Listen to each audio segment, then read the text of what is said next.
برادران ملت اسلامیہ، السلام علیکم ورحمۃ اللہ تعالی وبرکاتہ۔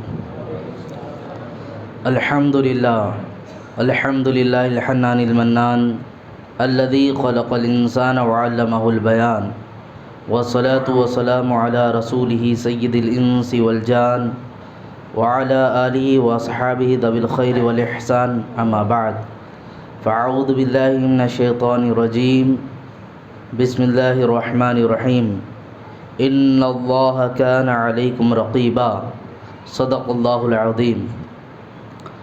آئیے کچھ عرض کرنے سے پہلے اپنی اور ساری کائنات کے مرکز عقیدت، آفتاب نبوت، مہتاب رسالت، ختم الرسل یعنی مولائے کل جناب احمد مجتبیٰ محمد مصطفیٰ صلی اللہ علیہ وسلم کی بارگاہ میں درود و سلام کا ہدیہ پیش کریں۔ پڑھے اللہم صلی علی سیدنا و شفیعنا مولانا محمد بارک وسلم، صلاۃ و سلام علیہ یا رسول اللہ صلی اللہ تعالی علیہ وسلم۔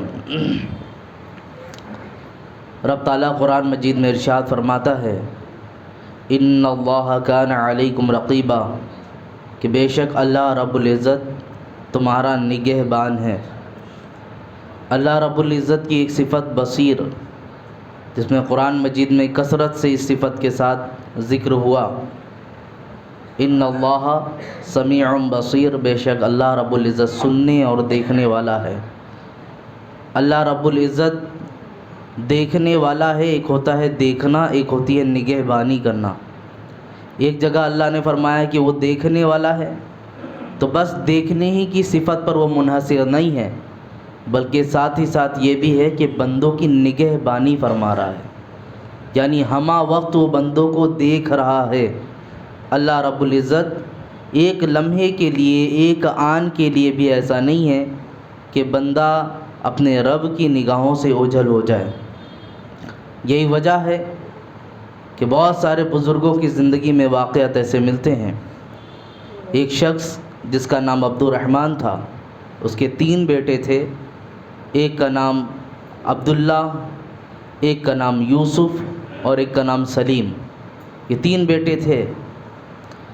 اس باپ نے، عبد الرحمن نے، اپنے تینوں بیٹوں کو طلب کیا، اور طلب کرنے کے بعد کہا، یہ سیب لو اور سیب لے کر ایسی جگہ پر جا کر کھانا جہاں کوئی تمہیں دیکھ نہ رہا ہو۔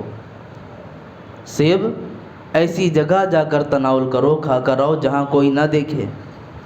پہلا دن گزر گیا، باپ نے اگلے دن پھر بلایا بچوں کو، کہا تم نے سیب کھایا؟ کہا ہاں ابا جان ہم نے سیب کھا لیا۔ کہا تم نے کہاں پر کھایا؟ کہا میں اپنے علاقے سے دور نکل کر ایک جنگل میں گیا اور درخت کے پیچھے کھڑے ہو کر میں نے سیب کھا لیا۔ کہا بہت اچھا کیا۔ دوسرے بچے کو بلایا جس کا نام یوسف تھا، اس سے پوچھا تم نے کہاں پر کھایا؟ کہا میں اپنے حجرے میں رات کی تنہائیوں میں قندیل بھی بجھا کر، چراغ کی بتی گل کر کے پھر اندھیرے میں کھایا تاکہ کوئی نہ دیکھ سکے۔ پھر تیسرے بچے کو بلایا جس کا نام سلیم تھا، کہا تو نے کھایا؟ کہا نہیں ابا، جو سیب آپ نے دیا تو میرے پاس ابھی تک ہے اور میں جگہ تلاش کر رہا تھا۔ کہا کیا تجھے کوئی ایسی جگہ نہ ملی جہاں تو سیب کھا سکتا تھا؟ ہر جگہ لوگ موجود تھے۔ کہا لوگوں کا تو نہیں پتہ، لیکن ایک ذات ہے جسے ہم رب کہتے، وہ ہر جگہ ہمیں دیکھ رہی تھی۔ کوئی ایسی جگہ نہیں ملی جہاں میں بچ سکتا اور یہ کہتا کہ وہ مجھے نہیں دیکھ رہا ہے۔ باپ اس کی بات پر خوش ہوا اور اپنے دوسرے بچوں کو بھی نصیحت کیا کہ بیٹا زندگی میں کوئی بھی عمل کرنا تو یہ یاد رکھنا اللہ ہمیشہ ہمیں دیکھ رہا ہے۔ یہ ایمان کی ایک بہت بڑی علامت بھی ہے۔ ابھی یہ جو تقریریں آپ سماعت کر رہے ہیں مسلسل، اللہ رب العزت کے صفاتی اسماء، اس کے حوالے سے جو بات سماعت کر رہے ہیں، ہم جب کہتے آمنت باللہ، ہم ایمان لائے اللہ پر، تو اللہ کی ہر صفت پر ایمان لانا ہے، ہر صفت پر۔ تو یہ بات پر بھی ایمان لانا کہ اللہ دیکھ رہا ہے۔ اب ذرا سوچ لیں، اگر اس بات پر یقین ہو جائے، یقین کامل ہو جائے بندے کو، اور اس بات کو سچ میں اپنے ذہن میں رکھنے کے ساتھ ساتھ اپنے زندگی میں بھی رائج کر لے کہ یقیناً میرا رب ہمیں دیکھ رہا ہے، تو دنیا کے سارے فسادات، برائیاں یوں ہی ختم ہو جائیں، ساری چیزیں ختم ہو جائیں گی، اور رب پر توکل بڑھ جائے گا۔ ظاہر سی بات ہے اللہ جب تمہارا نگہبان ہے تو اس پر توکل نہیں بڑھے گا آپ کا، اللہ کی ذات پہ بھروسہ نہیں ہوگا۔ آپ کے کوئی بھی معاملات ہوں، کوئی بھی کام ہو، آپ اللہ کے سپرد کریں گے۔ آپ یہ کہیں گے کہ اللہ ہمارا نگہبان ہے، وہی ہمیں آگے کھلائے گا پلائے گا، ساری چیزیں کرے گا۔ ظاہر سی بات ہے کیونکہ اللہ ہی ہمارا رب بھی ہے۔ جب وہ رب ہے، رب ہونے کے ساتھ ساتھ نگہبانی بھی فرما رہا ہے، تو وہ کب گوارا کرے گا کہ بندہ یوں ہی ہلاکت میں مبتلا ہو جائے؟ یہ توکل تو آئے۔ سرکار غریب نواز رضی اللہ عنہ آپ کی زندگی اٹھائے، پیدل سفر پر نکل چکے تھے آپ۔ سفر کے دوران ایک جنگل پڑتا ہے، آس پاس میں کوئی نہیں، 2 ڈاکو بیٹھے ہوئے تھے درخت کے نیچے۔ آپ نے دیکھا وہ ڈاکو کا کام ہی تھا رہزنی کرنا، لوٹنا، مارنا، پیٹنا۔ ان کے پاس آنے سے پہلے غریب نواز رضی اللہ عنہ ان کے پاس خود ہی چلے گئے، اور جانے کے بعد کہا شاید تم لوگ ضرورت مند لگتے ہو، میرے پاس اتنی رقم ہے، یہ لے لو، یہ رقم میرے پاس ہے، تم لے لو۔ کہا آپ کیسے کہہ رہے ہیں کہ مجھے ضرورت ہے؟ کہا آپ کی شکلیں اس طرح لگتی ہیں کہ آپ ضرورت مند ہیں۔ کہا ایک بات میں کہتا ہوں، میرے پاس اتنی ہی رقم تھی، اگر میں ان رقم سے تمہاری ضرورت کو پوری نہیں کر سکتا تو مجھے معاف کر دینا۔ ضرورت کو پوری بھی کر رہے ہیں اور معافی بھی مانگ رہے ہیں کہ میں تم سے معذرت خواہ ہوں، میرے پاس یہی تھا۔ کہا بابے آپ کو جانے کا کدھر ہے، کس طرف کا ارادہ ہے؟ کہا میرا سفر تو بڑا لمبا ہے، میں بغداد کی طرف نکلا ہوا ہوں پیدل۔ کہا بغداد تو بہت دور ہے، اور آپ کے پاس کھانے کا سامان بھی نہیں، پینے کا سامان بھی نہیں، کوئی ضرورت نہیں، چیز پوری نہیں ہے جو آپ کی ضرورت کو پوری کر سکے، کوئی ایسی چیز مہیا نہیں۔ کہا کیا کھائیں گے، کون کھلائے گا، کون پلائے گا؟ تب غریب نواز رضی اللہ عنہ نے ایک بات کہی، وہ تاریخی جملہ تھا۔ کہا جو رب تم جیسے کو ایسے جنگل میں مجھ جیسے سے کھلا سکتا ہے، کیا مجھے وہ نہیں کھلائے گا؟ کیا مجھے وہ بھوکا رکھے گا؟ اور یہی حالت تھی جب ان 2 ڈاکوؤں نے یہ بات سنی تو دل پر اثر کر گئی، توبہ کیا، توبہ کرنے کے بعد آپ کے ساتھ ہی رہے۔ تھوڑا دور سفر پر گئے، کیا دیکھتے ہیں ایک بوڑھی جو ایک چھوٹی سی کٹیا تھی، وہاں پر گھر بنا ہوا ہے جنگل کے بیچوں بیچ میں۔ رات میں گئے، غریب نواز رضی اللہ عنہ ان کے گھر پر قیام کیا، کھانا تناول فرمایا۔ صبح کا سویرا ہوا، ان لوگوں کو کہا گیا کہ تم اپنا راستہ دیکھو، میں اپنی منزل کی طرف چلتا ہوں۔ غریب نواز رضی اللہ عنہ کو یہ 2 ڈاکو جو تھے، اب مسلمان ہونے کے بعد انہیں تھوڑی دور چھوڑنے کے لیے گئے، واپس آ کر دیکھتے ہیں تو کیا معاملہ ملتا ہے، نہ گھر موجود ہے، نہ بڑھیا موجود ہے، نہ گھر موجود ہے، نہ وہاں پر بڑھیا موجود ہے۔ وہ کہتے ہیں میں ہر طرف ڈھونڈتا رہا، لیکن نہ گھر نظر آ رہا تھا، نہ بڑھیا نظر آ رہی تھی۔ یقیناً یہ اللہ والوں کو کھلانے کا انتظام رب تعالیٰ کر دیتا ہے۔ اور یہ توکل کہاں سے آیا غریب نواز کا کہ جب ان جنگلوں میں میرا رب تمہیں یہاں کھلا رہا ہے تو کیا مجھے وہ نہیں دیکھ رہا ہوگا؟ تو یہ اللہ رب العزت پر یقین کر لینا، سب سے زیادہ اپنے اندر توکل پیدا کرو۔ عزیزان ملت اسلامیہ، صرف دیکھنے کی ایک صفت ایسی کہ آج بندہ اس پر یقین رکھ لے، بہت بڑے بڑے گناہوں سے بچ جائے گا، بہت بڑے بڑے گناہوں سے بچ جائے گا۔ آپ کو میں بتاؤں، قرآن مجید میں کئی آیتیں ایسی آئی ہیں کہ اللہ رب العزت ارشاد فرماتا ہے، آپ سماعت کریں۔ اللہ تعالیٰ قرآن مجید میں ارشاد فرماتا ہے، الم یعلم بان اللہ یرا، کیا انہیں ایسا لگتا ہے اللہ تعالیٰ انہیں نہیں دیکھ رہا ہے؟ بہت سارے لوگ ہیں، ابھی میں آپ میں سے کسی سے بھی سوال کروں، کیا ہمارا یہ یقین نہیں کہ اللہ ہمیں دیکھ رہا ہے؟ آپ میں سے کوئی نہیں کہے گا، کیونکہ اگر یہ کہہ دے گا ایمان سے خارج ہو جائے گا، ایمان سے ہاتھ دھو بیٹھے گا۔ تو جب یہ اس بات کا آپ دعویٰ کرتے ہیں اللہ ہمیں دیکھ رہا ہے، تو پھر ہماری دوسری جگہوں پر یہ عقیدے کمزور کیوں ہو جاتے ہیں؟ بالخصوص جب گناہوں کی طرف ہم ہوتے ہیں، تنہائیوں میں ہوتے ہیں، جب ہم رشوت لے رہے ہوتے ہیں، زناکاری کی طرف بڑھ رہے ہوتے ہیں، حرام خوری کر رہے ہوتے ہیں، ان سب جگہوں پر یہ عقیدہ کیوں کمزور ہو جاتا ہے؟ ایک شخص آیا تھا، وہ حبشی تھا، اللہ رب العزت نے دل میں اس کے ڈالا کہ اللہ کے رسول صلی اللہ علیہ وسلم کی بارگاہ میں آئے، توبہ کرے۔ بارگاہ رسالت مآب صلی اللہ علیہ وسلم میں حاضر ہوا، حاضر ہونے کے بعد کہا یا رسول اللہ صلی اللہ علیہ وسلم میں بہت بڑا گنہگار ہوں، بہت گناہ کیے ہیں میں نے، میرے گناہ بہت زیادہ ہیں، کیا اللہ میری توبہ قبول فرمائے گا؟ اللہ کے رسول صلی اللہ علیہ وسلم نے فرمایا ہاں یقیناً اللہ توبہ قبول فرمانے والا ہے، ان اللہ یحب التوابین، اور اللہ توبہ کرنے والے کو پسند بھی فرماتا ہے۔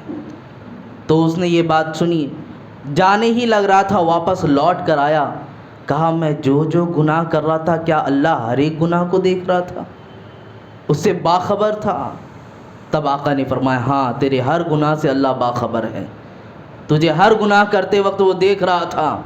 اس کے بدن پر ایسی کپ کپی طاری ہوئی کہ وہی غش کھا کر گرا اور روح قفس عنصری سے پرواز کر گئی۔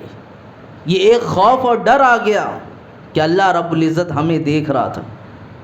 سال گزر جاتے ہیں، ساری چیزیں ہو جاتی ہیں، آپ مجھے بتائیں، ایک ہی سوال کرنا چاہوں گا، ہم عبادت کرتے ہیں سب کے سامنے، گناہ کرتے ہیں اکیلے میں، توبہ کرتے ہیں سب کے سامنے، توبہ کرتے ہیں سب کے سامنے، کیا گناہ کا جو اندیشہ ہوتا ہے وہ سب کے سامنے آپ کرتے ہیں؟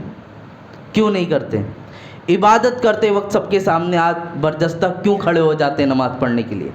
ذکر ہو، تلاوت ہو، نماز ہو، جتنی بھی چیزیں ہیں، آپ کہیں بھی موقع ملے گا آپ کھڑے ہو کر پڑھنا شروع کر دیں گے۔ لیکن اگر گناہ کا معاملہ آئے گا تو ہما شما سب کی حالت ایسی، خلوت نشینی، ایسی جگہ اختیار کرنا جہاں کوئی دیکھ نہ رہا ہو۔ یہ ہوتا ہے کہ نہیں ہوتا؟ خلوت اختیار کرتا ہے تو وجہ کیا ہوتی ہے؟ آپ کو خود بھی پتہ ہے کہ عبادت کرنے سے ہم ذلیل و خوار نہیں ہوں گے، ہماری عزت نہیں جائے گی، ہم عزت والے ہی بنیں گے، اچھا کام ہے، لوگ نیک ہی گمان کریں گے۔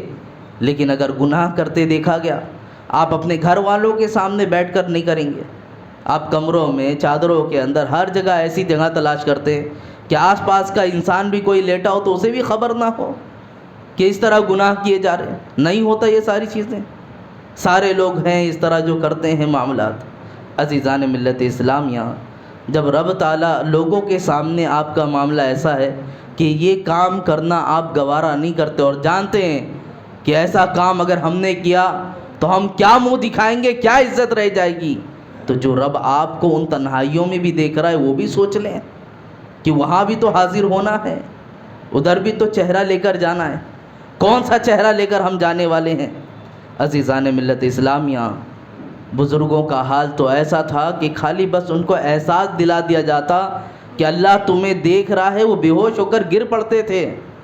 آپ کو میں بتاؤں، حضرت بشر حافی، جسے اس سے پہلے بھی آپ نے ان کا واقعہ سماعت کیا تھا، فرمایا جاتا یہ اس دور کے بزرگ تھے، انہی کے دور میں ایک ایسا شخص جس کے ہاتھ میں چاقو تھا، وہ کسی بھی آنے جانے والے پر وار کرتا، زبردستی لوٹ کرتا، ان کو زخم پہنچاتا، یہ اس کا پیشہ بن چکا تھا۔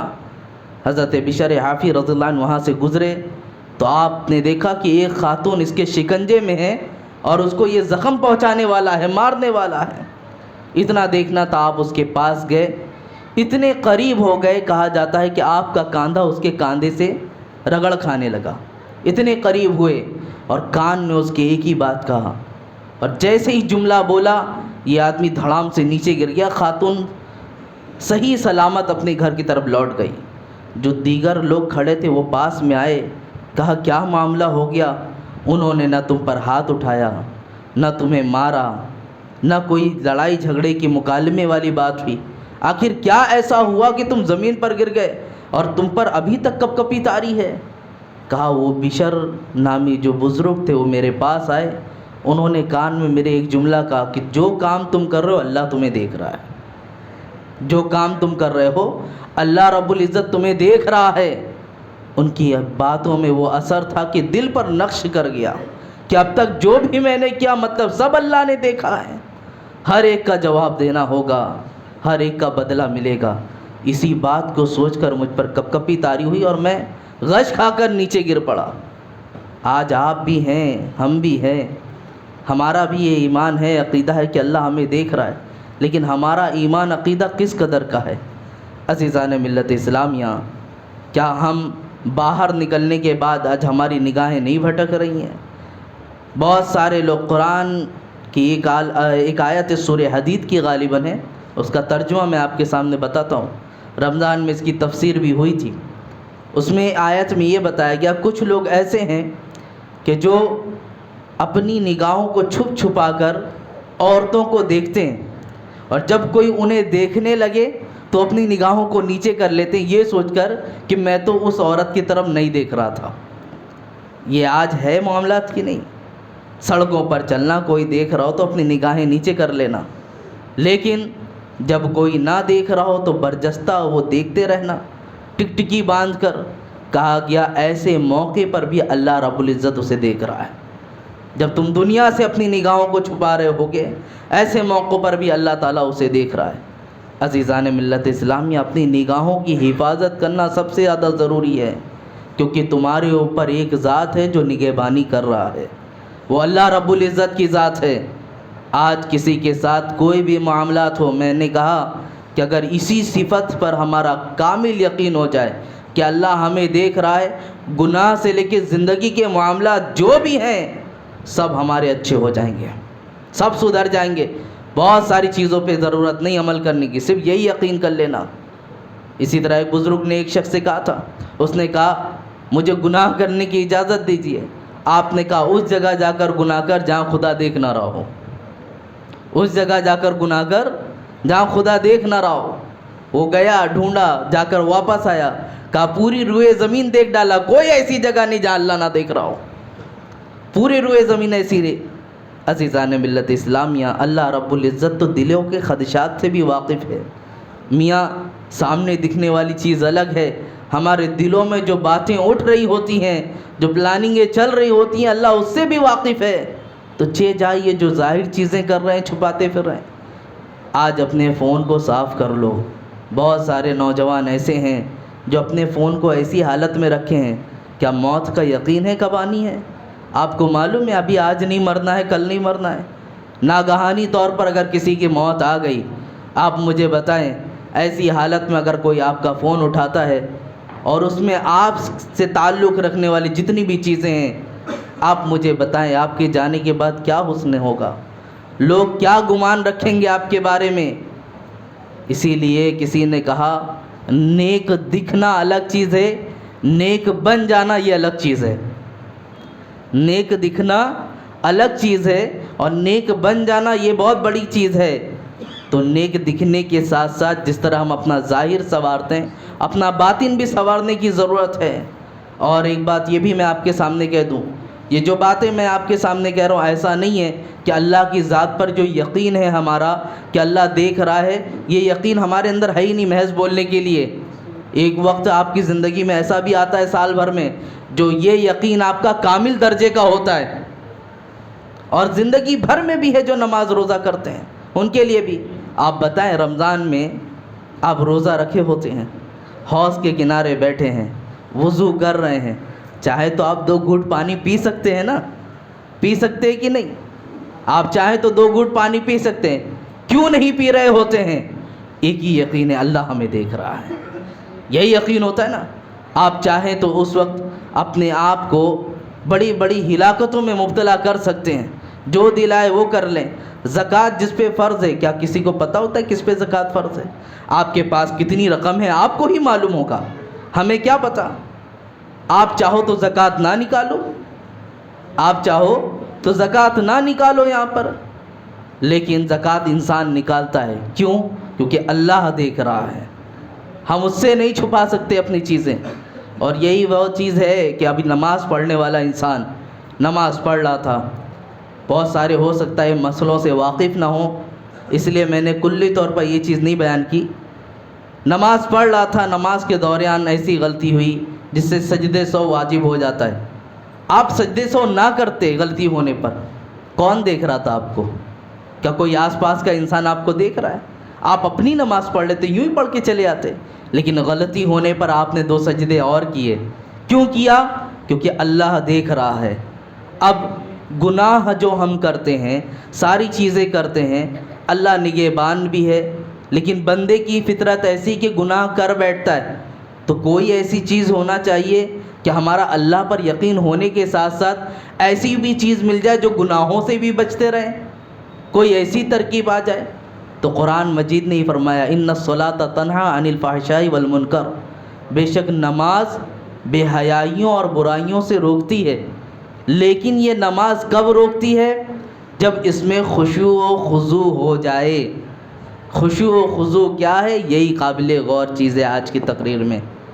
نماز ہم بھی پڑھتے ہیں، آپ بھی پڑھتے ہیں۔ آپ کو معلوم ہے ایک بزرگ جن کی زندگی کا واقعہ لکھا ہے، وہ غالباً حضرت ابراہیم قندوزی یا دوسرے تھے، حضرت ابراہیم نام تھا ان کا یہ مشغلہ تھا زندگی کا کہ اپنی زندگی کی نصیحت حاصل کرنے کے لیے وہ گاہے بگاہے قبرستان میں جاتے تھے اور بوسیدہ قبروں کو دیکھتے، وہاں پڑی ہوئی ہڈیوں کو دیکھتے اور اس سے نصیحت حاصل کرتے کہ کل ہمیں بھی اس مقام پر آنا ہے۔ ایک دن حسب دستور قبرستان میں گئے اور جانے کے بعد آپ محو خواب ہو گئے، آپ کو نیند لگ گئی۔ نیند لگنا تھا، آپ کیا دیکھتے ہیں ایک قبر کا حال ایسا کہ اس کے منہ سے گرم سیخیں ڈالی جا رہی ہیں اور پیچھے کے مقام سے کھینچی جا رہی ہیں، اور وہ شخص چیخ چیخ کر کہتا ہے کہ اے اللہ مجھے یہ سزائیں کیوں دی جا رہی ہیں؟ میں تو نماز بھی پڑھتا تھا، تیرے کعبے کی میں نے زیارت بھی کی، طواف بھی کیا، حج بھی کیا، میں روزے بھی رکھنے والا تھا، ساری چیزیں تھیں۔ تو ایک کہنے والا کہتا ہے تو ساری عبادتیں کرتا تھا لیکن لوگوں کے سامنے کرتا تھا، تنہائیوں میں تو نہیں بچتا تھا، تنہائیوں میں تیرا حال ایسا کہ تجھے جب موقع ملتا تو گناہوں میں مبتلا ہو جاتا تھا۔ عزیزان ملت اسلامیہ، اس طرح گناہوں میں مبتلا ہو جانا، یہ ساری چیزیں کرنا، یہ ساری چیزیں جتنی آپ نے سماعت کی آپ دیکھیں کہ اللہ رب العزت ہمہ وقت ہمیں دیکھ رہا ہے۔ آپ اس یقین کو پکا کر لیں کہ ہم جس بھی مقام پر ہوں گے اللہ ہماری نگہبانی کر رہا ہے، ہمیں ہمہ وقت دیکھ رہا ہے۔ تو یہ عقیدہ آپ کے اندر ہے، لیکن دیگر مقامات پر جو یہ کمزور پڑ جاتا ہے اسی کو پختہ کرنے کی ضرورت ہے۔ حضرت سلیمان بن یسار رضی اللہ عنہ، ان کے بارے میں فرمایا جاتا ہے کہ آپ اپنے خیمے میں بیٹھے تھے اور ایک چٹان سے ایک خاتون جو نقاب پوش خاتون تھی اس نے آپ کو دیکھ لیا، بڑے ہی خوبصورت تھے، خوبرو تھے آپ۔ وہ خاتون آپ کے پاس آئی، قریب آنے کے بعد اس نے کہا مجھے کچھ کھانے کے لیے دیجیے، مجھے کچھ کھلائیے، یہ جملہ تھا اس کا۔ جب اس نے کہا مجھے کچھ کھلائیے، آپ کے پاس کچھ چیزیں تھیں، روٹی کا ٹکڑا وغیرہ تھا، آپ نے کہا میں یہ چیز نہیں کہتی ہوں، میرے ساتھ وہ تعلقات قائم کریے جو ایک شوہر اور بیوی کے درمیان ہوتا ہے۔ آپ نے اتنا سننا تھا، اپنے سر کو اپنے دونوں گھٹنے کے درمیان چھپا لیا اور اتنی بلند آواز سے رونے لگے، گھنٹوں روتے رہے۔ وہ عورت خوف زدہ ہو کر بھاگ گئی۔ بعد میں آپ کا خادم آیا، کہا حضور یہ رونے کی وجہ کیا ہے؟ چہرہ اٹھاتے ہیں تو دیکھتے ہیں آنکھیں سوج چکی ہیں۔ پورا ماجرا بیان کیا کہ میرے ساتھ ایسا معاملہ ہوا، اتنا سننا تھا۔ آپ کا خادم اس سے زیادہ رونے لگا۔ کہا اب تم کیوں رو رہے ہو؟ کہا حضور اگر بات ایسی ہے تو آپ سے زیادہ رونے کا مستحق میں ہوں، کیونکہ میں نے اپنی نگاہوں کا بڑا غلط استعمال کیا ہے، بڑا غلط استعمال کیا۔ عزیزان ملت اسلامی، یہ سب اپنے انجام سے ڈرتے تھے کہ اللہ رب العزت کی بارگاہ میں بھی حاضر ہونا ہے۔ بہرکیف یہ جو ساری چیزیں میں نے آپ کے سامنے رکھی، یہ سب چیزیں وہی ہیں کہ اپنی نگاہوں کی حفاظت بندہ کر لے، اس سوچ کر، کیونکہ گناہ کی شروعات جو ہے آج ہماری نگاہوں سے ہی ہوتی ہے۔ آج نگاہ دیکھتے ہیں جسم کے دوسرے اعضاء انجام دیتے ہوئے نظر آتے ہیں، اور گناہوں سے بچنا ہے تو بچنے کے لیے سب سے بہترین عمل ہے کہ نماز خشوع و خضوع کے ساتھ پڑھی جائے۔ خشوع و خضوع کیا ہے؟ قرآن فرماتا ہے کہ بے شک نماز بے حیائی بے برائیوں سے بچاتی ہے۔ ہم بھی نماز پڑھتے ہیں، آپ بھی پڑھتے ہیں، کیوں گناہوں سے نہیں بچ رہے ہیں؟ کیا وجہ ہے گناہوں سے کیوں نہیں بچا جاتا؟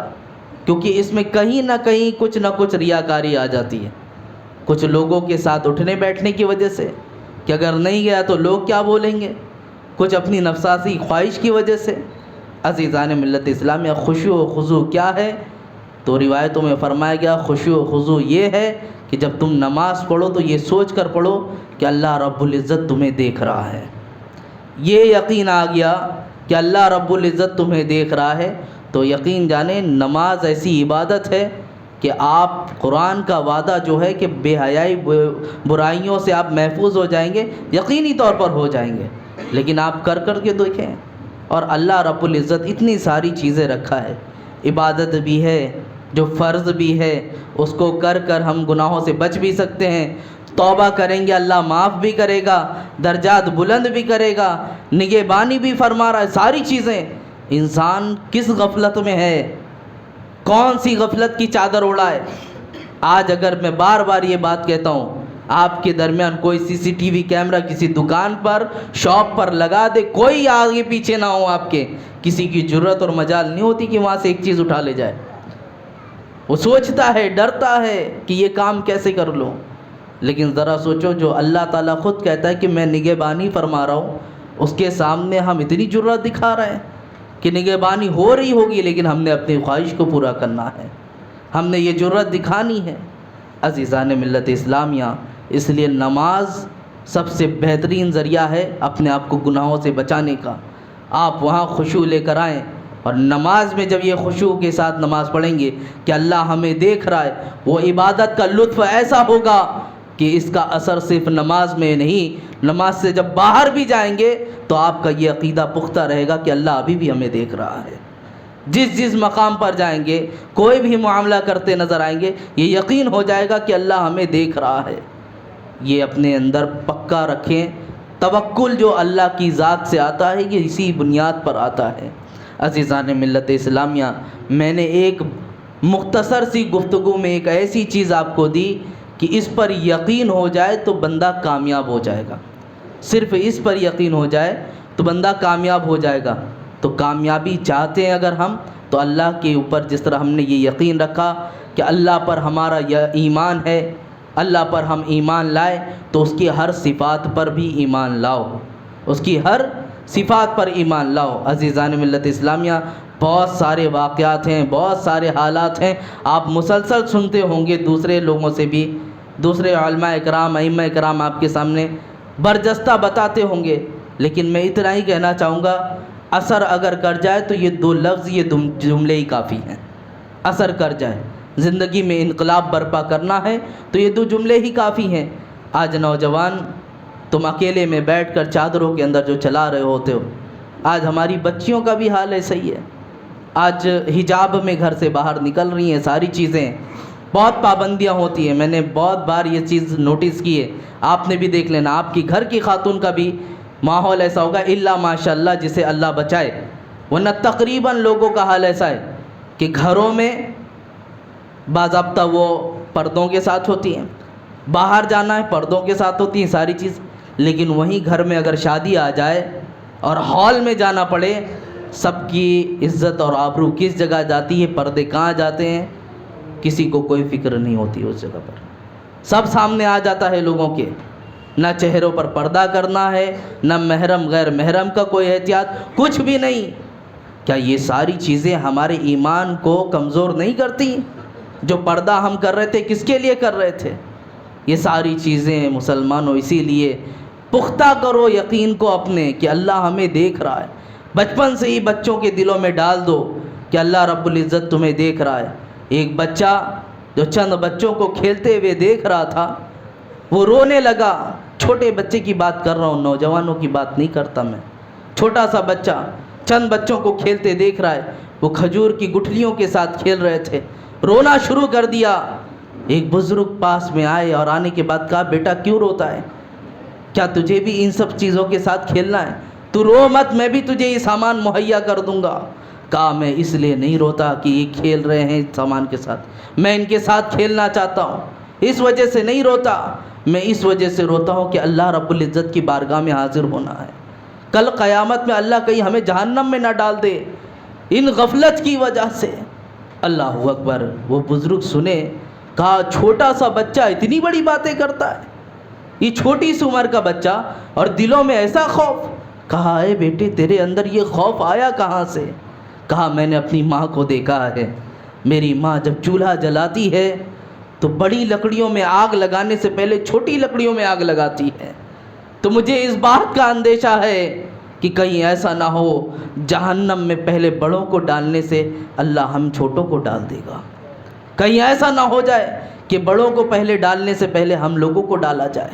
اللہ رب العزت کا اتنا خوف، یہ ساری چیزیں آج بچپنے میں کوئی یہ چیزیں نہیں۔ ہمارا بچہ تو بس صبح سے اٹھنا ہے، موبائلوں میں لگ جانا ہے، اسکول، ٹیوشن، ساری چیزوں کی فکر ہے، لیکن کوئی اس بات کی فکر نہیں کرتا کہ بچوں کو یہ بھی نصیحت کرے کہ تمہاری آخرت بھی کوئی چیز ہے۔